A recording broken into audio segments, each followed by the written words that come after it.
அருட்பெரும் ஜோதி அருள் செய்கையில் குருவருள் எல்லாம் கூடி வருகையில் மருள்நெறி எல்லாம் மருண்டு ஓடுகையில் திருநெறி மார்க்கத்தில் தீதாம் விடிநீரே.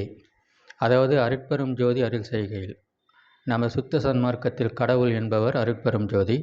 அவர் அருள் செய்து கொண்டிருக்கின்றார். யாருக்கெல்லாம்? சுத்த சன்மார்க்கிகளுக்கெல்லாம்.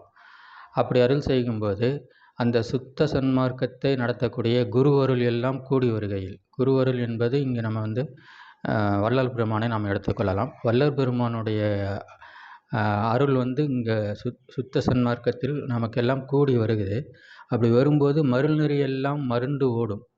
மருள்நெறி என்பது சுத்த சன்மார்க்கத்தை சாராத எல்லா நெறியும் மருள்நெறி தான். அந்த மருள்நெறி எல்லாம் அப்படியே மருண்டு ஓடுது. அப்படி ஓடும் பொழுது திருநெறி மார்க்கத்தில் தீதாம் விடுநீரே. திருநெறி அப்படிங்கிறது சன்மார்க்கம். இந்த சுத்த சன்மார்க்கத்தில் தீதாக இருப்பது என்னன்னா விடுநீர்.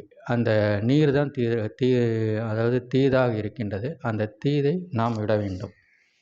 அப்போது சுத்த சன்மார்க்கத்தில் நீர், அதாவது விபூதி என்று சொல்வார்கள். அந்த நீர் என்பது தீதுதானா அப்படின்னு கேட்டிங்கன்னா கண்டிப்பாக தீதுதான். ஏனென்றால் சுத்த சன்மார்க்கத்திற்கு முக்கியம் சுத்தம். அப்போ சுத்தம் என்று வரும் பொழுது அதையும் நாம் சுத்தப்படுத்த வேண்டியிருக்கின்றது. எது? நீரை. ஏன் அப்படின்னு கேட்டிங்கன்னா, நீர் என்பது உண்மையில் என்ன அப்படின்னு சொன்னிங்கன்னா, நமது மனித உடம்பை இறந்த பிறகு எரிப்பார்கள்.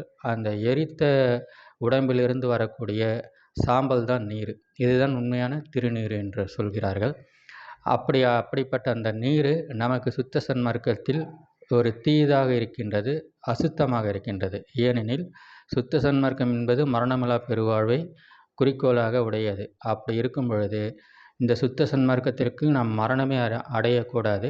அப்படியே அடைந்து விட்டாலும் நம்ம அடக்கம்தான் செய்ய வேண்டும் ஒழிய எரித்து விடுதல் கூடாது என்பார் வள்ளலார். ஆக சுத்த சன்மார்க்கத்திற்கு மரணமும் எதிரி. அதை அந்த பிரேதத்தை எரிப்பதும் நமக்கு மாறுபட்ட மார்க்கத்தில் கிடைக்கக்கூடிய ஒரு அனுபவம். அந்த அனுபவமெல்லாம் நமக்கு தேவையற்றது.